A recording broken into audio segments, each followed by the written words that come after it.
ቤተኛ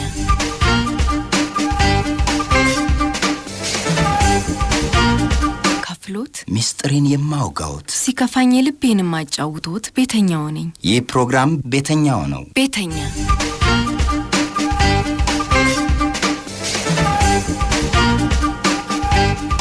የተከበራችሁ አድማጮች በመከታተል ላይ የምትገኙት ቤተኛ የሬዲዮ ፕሮግራም ነው እንደተለመደው ዛሬም ባለ ታሪክ ይዣለሁ ይህች ባለ ታሪኬን ያገኘዋት እልልታ ወመን አትሪስክ ውስጥ ስልጠናዎችን ስትወስድ ነው 7 እህትና ወንድሞች አሏት በገጠር ከእናትና ከአባቷ እንዲሁም ከእህት ወንድሞቿ ጋር ደስ የሚል ህይወት እንዳሳለፈች ነግራኛለች ያሳለፈቻቸው ነገሮች ሁሉ ልትነግረን ልታጫውተን ዝግጁ ሆና እየጠበቀችን ነው ታሪኩን እንድትከታተሉት አክብሮት እጋብዛለሁ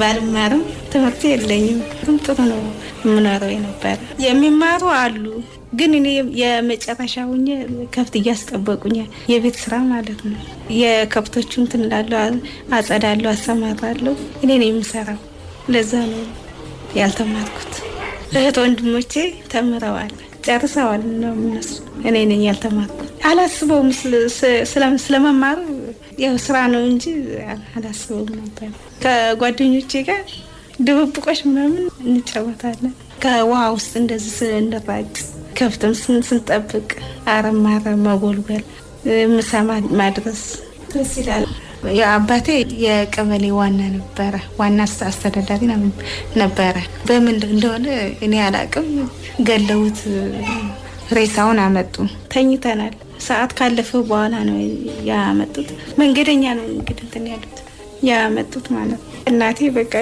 ልክ ስታየው እሷም እዛው ሞተች በቃ ደም ግፊት ስላለባት እዛው እሷም በአንድ ቀን ነው የተቀበረ ያኔ 15 ዓመት ነበርኩ የሚሰበስበን ሰው የለም በጣም የተሰማኝ በራሴን እንዳጠፋ አድርጌ እንደዛ ነገር ሁላ አሰብኩኝ ለማጥፋት ማለት ነው በቃ ከነሱ ጋር ለመሄድ አስቤ ነበር ግን አልሆነም አልተመቸኝም ቦታው ከዛ አክስቴ ነበረች እዚህ የምትኖራለችና ተጣጣ ሄዳለች እዛ ለለቅሶ ተቀበረ ከዛ እስከ አንድ ወር ነው ምናምን ቆየች 40 ምናምን ይባላል የመከፋፈል የሚባላል ልጅ መከፋፈል ይባላል እናትና አባት ሲሞት ማለት ነው በቃ እኔ አንቺን ልውሰድሽ ሰው ቤት አስገባሻለሁ ትሰሪያለሽ አለችኝ መጣና ጨርቆስ ከዚህ በኋላ በቃ አይዞሽ አትዘኝ እኔ ያለሁልሽ በቃ እንደ እናትሽ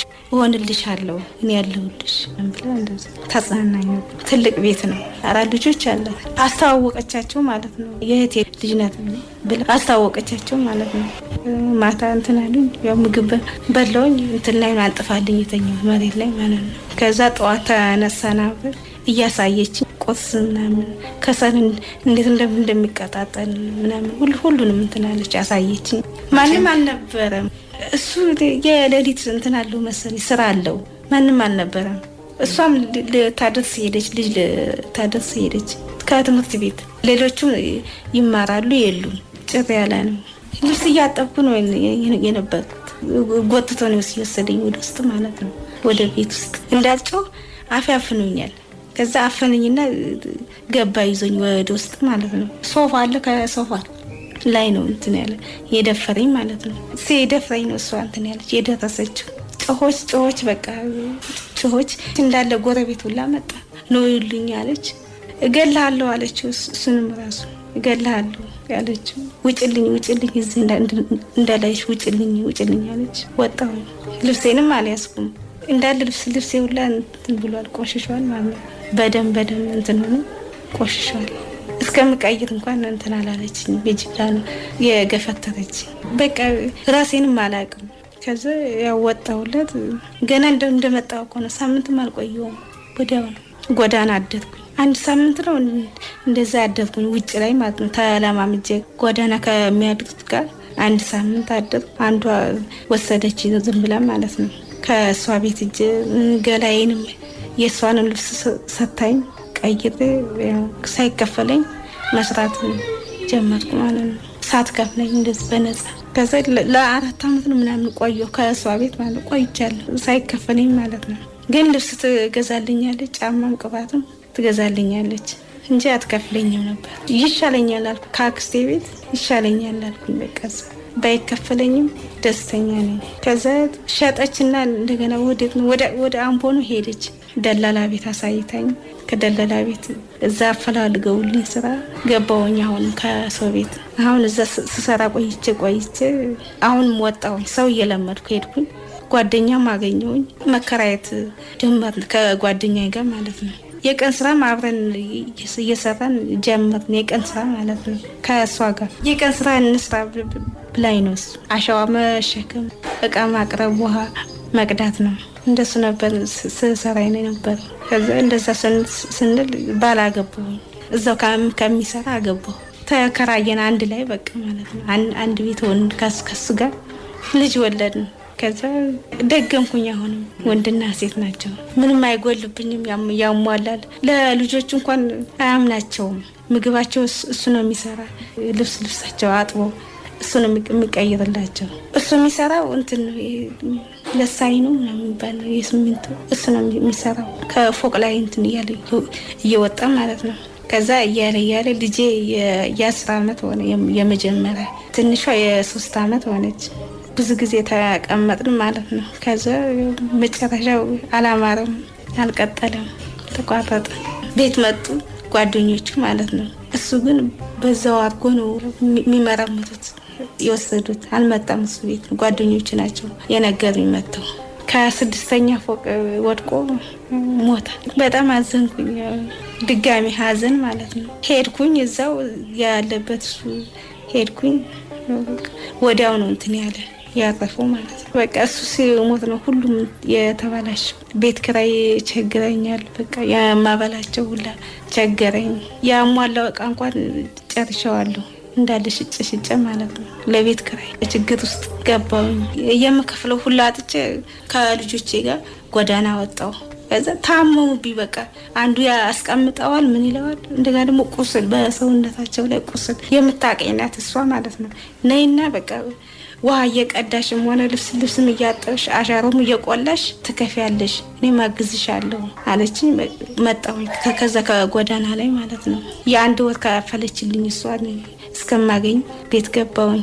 ከዛ በቃ አሻሮም እየቆላሁ በጀርባዬም ውሃ እየቀዳሁኝ ልብስም እያጠብ ማስተዳደር ጀመርኩ። አይበቃም፣ ለቤት ክራይም እንትን አይሞላልኝም ማለት ነው። አይበቃም፣ ለሳሙናም ለጫማቸውም አይተርፈኝም።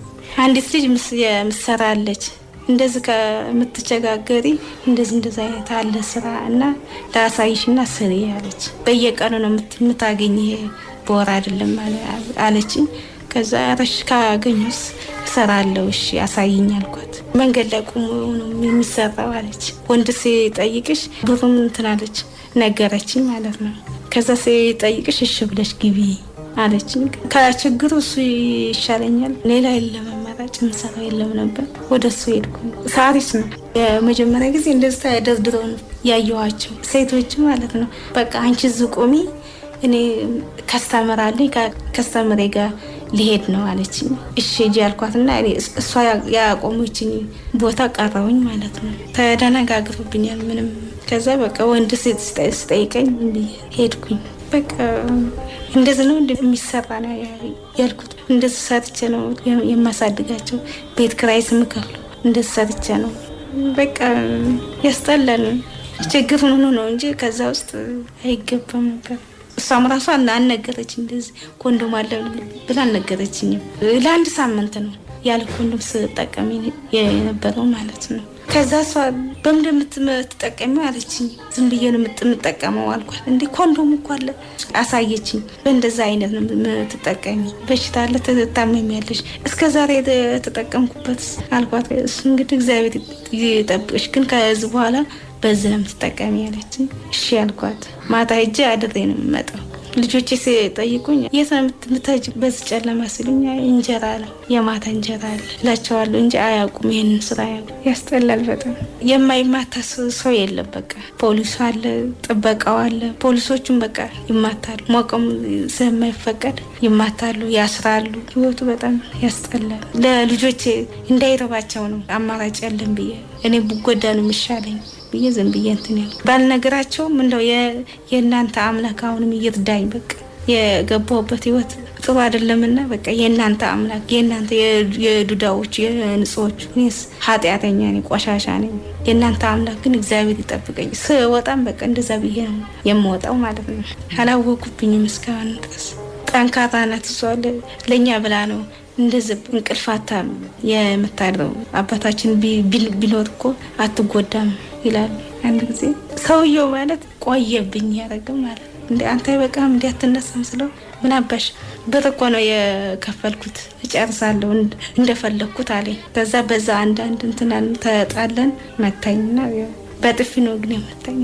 አለቀስኩኝ እኔም በራሴ እድል አዝኜ አልቅሼ ዝም አልኩ። በቃ አዳር አልነበረም ጊዜያዊ ነበር የገባነው አድርጎ ሄደስ። እኔ ግን ያው በራሴ አዝኜ ዝም አልኩ። መንገድ ላይ አንድ ነው አናግሮ የወሰደኝ ማለት ነው። አልጋ ቤት ስገባ ቁጭ ብለዋል ሁለት አሉ። ባያቸው የሚወጡ አይደሉም እንዴ አይወጡም እንዴ ስለው ለሱ ይወጣሉ ቆይ ይወጣሉ አለኝ። ከዛ ባያቸው እንትን አይወጡም እንዴ ስለው ቢወጡ ባይወጡ ምን አገባሽ አንቺ እነሱ በከፈሉት የአልጋው ላይ እንዳልወጣ ተቆልፏል። ያለኝ አማራጭ እንግዲህ እግዚአብሔርም የልጆች አምላክ ካወጣኝ ያውጣኝ ካላወጣኝም በቃ ምን ማድረግ አልችልም ብዬ ከዛ አንዱ እንደዚህ በጨርቅ አፌፍን አደረገኝና ደፈረኝ ማለት ለሶስት ነው። አንዱ ስጨርስ እንደገና ደግሞ አንዱ ስጨርስ አንዱ እየደገሙ ልተፋ እንኳን ስል ዋጭ እያሉ እየመቱኝ ጩቤ እያሳዩኝ ማለት ነው። ዋጭ እያሉ እያስፈራሩ እየመቱኝ እንዴት አደርጋለሁ? ምን እላለሁ እንግዲህ የታዩኝ ልጆቼ ናቸው። ሰው እንኳን የላቸው ወይኔ በቃ እንግዲህ እተርፋለሁ ብዬ ከልጆቼ ጋር መገናኛለሁ አላሰብኩም ነበር። ከጨረሱ በኋላ በቃ አስወጡኝ። በራሳቸው ጊዜ ወጣሁ። በር እንኳን አልሰጡኝም። ከዛ ወጥቼ በቃ አለቀሱኝ። ምግብም በቃ እንዴት አድርገለው ያልበላልኝ ማህፀኔን እንዳለ ያመኛል ይወጋኛል። ከህይወት ውስጥ ያስገባችን ነገርኳት። በቃ በጣም አዘነች። እሷም ውሃ እያሞቀች ምን እያለች እንክታጠቢ ምናምን እያለች በሞቀና በጨው እንትን እያልኩ እያጠብኩ እያልኩ ዳንኩኝ። ሽንቴ ለመሽናትም ራሱ በግድ አላሸናም ብሎኝ ማለት ህመም አለው በቃ ይወጋኝ ነበር። ለ2 ወር ምናምን ተኛውኝ ማለት ያሳክከኛል። ሳከው በቃ የራሴም እንትን አይለኝም የራሴም አይመስለኝም በቃ ደም እስከመወጣው ነው የማከው። ከዛ ቁስል ይላል። በአንድ ወር ነው ምናምን ሂጄ ስመረመር አባላዘር አለብሽ አሉኝ።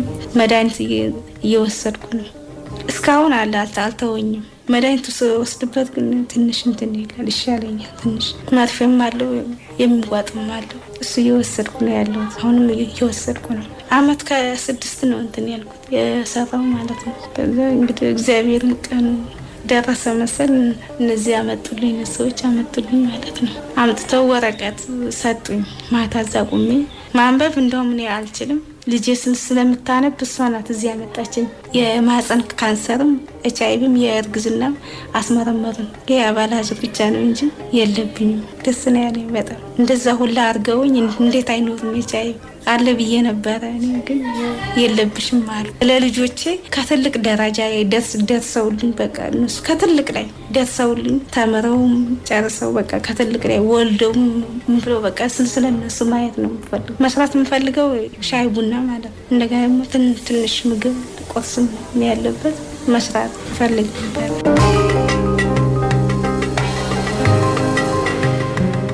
ውድ አድማጮች የባለ ታሪካችንን የህይወት መስመር ያጋጠሟትን ነገሮች እንዴት አያችኋቸው? ለዚህች ልጅ የሴተኛ አዳሪነት ህይወት አስተዋጽኦ ያደረጉ ነገሮችስ ምን ይመስሏችኋል?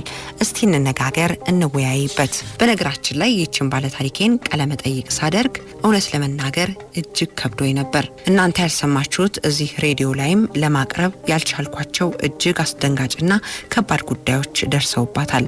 እነኚህን በሬዲዮ ላቀርብላችሁ ያልቻልኳቸውን ነገሮች ነገሮች ከሰማው በኋላ እረፍት አጥቼም ተጨንቄም እንደነበር ለእናንተ ለወዳጆቼ ለፕሮግራሙ አድማጮች መናገር ፈልጋለሁ። ያም ሆነ ግን ሴተኛ አዳሪዋ የምታስቧቸው ጥቃቶችና በደሎች ብቻ ሳይሆኑ የማታስቧቸው አደጋዎችና በደሎች ሁሉ ሊደርሱባት ይችላሉ። በነገራችን ላይ የዚችን ባለታሪኬን ዩቲዩብ ቻናል ላይ ይጫናልና ሰብስክራይብ እንድታደርጉ በዚህ አጋጣሚ መልእክቴን አስተላልፋለሁ። በነገራችን ላይ ይህች ባለታሪኬ እንግዲህ ትልቁ ልጇ 18 ዓመቱ ነው። ትምህርት አቁሟል እናቱን ለመደገፍ። ትንሿ ልጇ ግን እየተማረች ነውና ልጄ እኔን ለመደገፍ ትምህርቱን አቋረጠ የሚል ቁጭት አላት፣ ምኞት አላት። አሁን ደግሞ የራሷን ስራ ለመስራት እቅድ አላት። ማገዝ መርዳት ከፈለጋችሁ በእኛ የስልክ መስመር መደወል ትችላላችሁ። በ0946 34 94 44 ወይንም በ0936 80 30 80 ላይ ደውሉ። አጭር የጽሁፍ መልእክትም መላክ ትችላላችሁ።